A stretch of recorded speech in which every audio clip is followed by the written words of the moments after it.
तो बच्चों आज हम पढ़ेंगे परिमेय संख्या का निरपेक्ष मान। इंग्लिश में कहते हैं absolute value of rational number.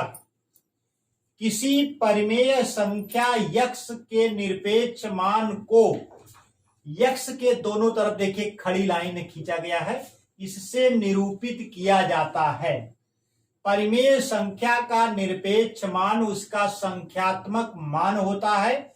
संख्यात्मक यानी उसका आंकिक मान होता है जो धन और ऋण चिन्ह से मुक्त होता है, यानी उसका केवल संख्यात्मक मान होता है, उस पे धन या ऋण कोई चिन्ह नहीं होता है। और परिमेय संख्या के निरपेक्ष मान को निरूपित करने के लिए परिमेय संख्या को लिख करके उसके दोनों तरफ खड़ी लाइन खींच देते हैं। यह परिमेय संख्या के निरपेक्ष मान को निरूपित करता है। आइए एक बार और परिभाषा देख लेते हैं। किसी परिमेय संख्या यक्स के निरपेक्ष मान को यक्स के दोनों तरफ खड़ी लाइन से निरूपित किया जाता है। परिमेय संख्या का निरपेक्ष मान उसका संख्यात्मक मान यानी उसका आंकिक मान होता है जो धन और ऋण चिन्ह से मुक्त होता है, यानी इस पे धन या ऋण कोई भी चिन्ह नहीं होता है। इसके दो महत्वपूर्ण बिंदु हैं, आइए देखते हैं। निरपेक्ष मान को निरपेक्ष मूल्य भी कहा जाता है, यानी अगर निरपेक्ष मूल्य कहीं लिखा है तो उसका अर्थ यह है कि निरपेक्ष मान ही आपसे पूछा जा रहा है, या इसका एक दूसरा नाम है मापांक। निरपेक्ष मान को क्या कहते हैं? मापांक भी कहते हैं और निरपेक्ष मूल्य भी कहते हैं। मापांक को अंग्रेजी में मॉड्यूलस भी कहते हैं, यानी निरपेक्ष मान को निरपेक्ष मूल्य यानी एब्सोल्यूट वैल्यू या मापांक मॉड्यूलस भी कहते हैं। मॉड्यूलस को शॉर्टकट में मॉड कहा जाता है। किसी संख्या, जैसे हमने ऋण 11 के दोनों तरफ जो खड़ी लाइन खींचा है, यानी यह ऋण 11 के निरपेक्ष मान को निरूपित करता है। इसको मॉड ऑफ ऋण 11 भी पढ़ते हैं, यानी मॉड, ये क्या, इसको क्या पढ़ा जाएगा? मॉड ऑफ यक्स या निरपेक्ष मान यक्स।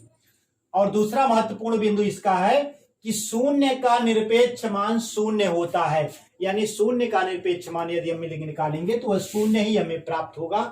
तो ये थी निरपेक्ष मान की परिभाषा। एक चीज मैं और यहां पर आपको स्पष्ट कर देना चाहता हूं, क्योंकि परिमेय संख्या का अध्याय मैं पढ़ा रहा हूं, इसलिए हमने परिमेय संख्या का इसमें जिक्र किया है।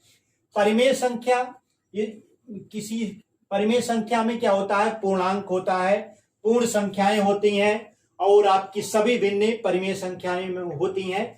तो अगर आपसे किसी संख्या का निरपेक्ष मान पूछा जाए तो वो भी उसके लिए यही परिभाषा होगी। किसी पूर्णांक का निरपेक्ष मान पूछा जाए तो भी वही यही परिभाषा होगी।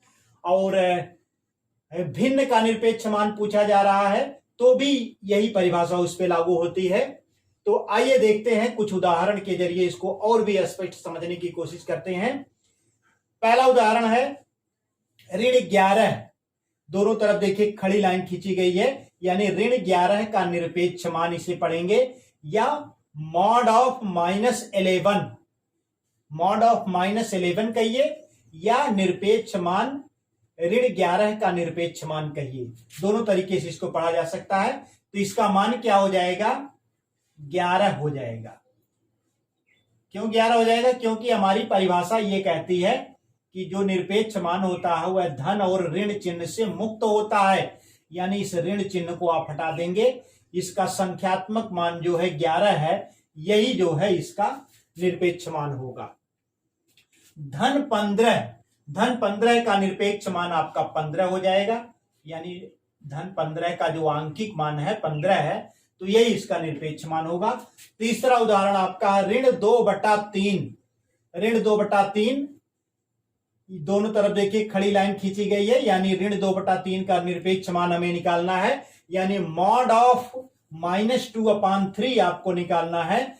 तो यह ऋण चिन्ह हट जाएगा, यह हो जाएगा आपका 2/3। चौथा उदाहरण आप देखिए ऋण 20/29 का निरपेक्ष मान आपको चाहिए, तो मॉड ऑफ ऋण 20, मॉड ऑफ -20/29 जो हो जाएगा आपका, ये हो जाएगा 20/29, यानी ऋण चिन्ह हट जाएगा। इसी प्रकार से ऋण 5/12 का निरपेक्ष मान आपको निकालना है, तो ये हो जाएगा आपका 5/12। ऋण 7 का निरपेक्ष मान आपको निकालना है, तो निरपेक्ष मान की परिभाषा के अनुसार यह क्या हो जाएगा, 12/7 हो जाएगा, ऋण चिन्ह हट जाएगा। आगे आप देखिए 8वां उदाहरण जो है, ऋण 3/5 गुणे ऋण 7/11। तो आइए इसको गुणा करके आप देख लेते हैं, उसके बाद इसके निरपेक्ष मान को लिखते हैं। 7 त्रिक 21, तो ये हो जाएगा आपका 21/11 × 55।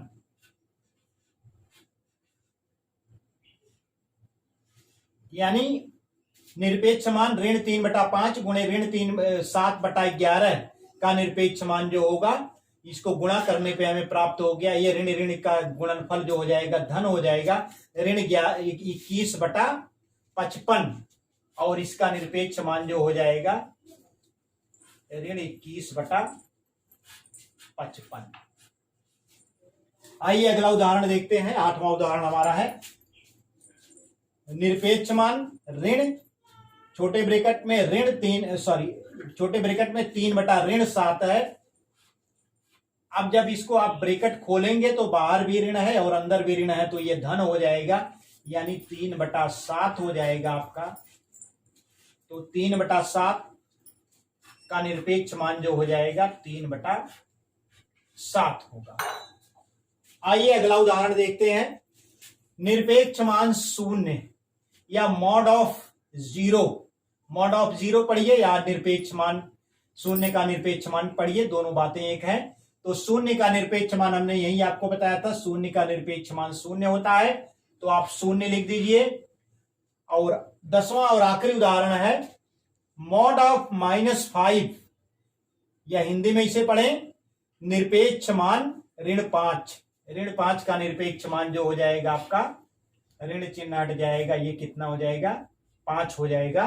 तो ये थी परिमेय संख्या के निरपेक्ष मान की परिभाषा और कुछ उदाहरण थे। उम्मीद करता हूं कि आपको पूरी तरह से समझ में आ गया होगा, और एक नए वीडियो को लेकर के अभ्यास 1H के साथ पुनः मिलेंगे। तब तक के लिए नमस्कार, धन्यवाद।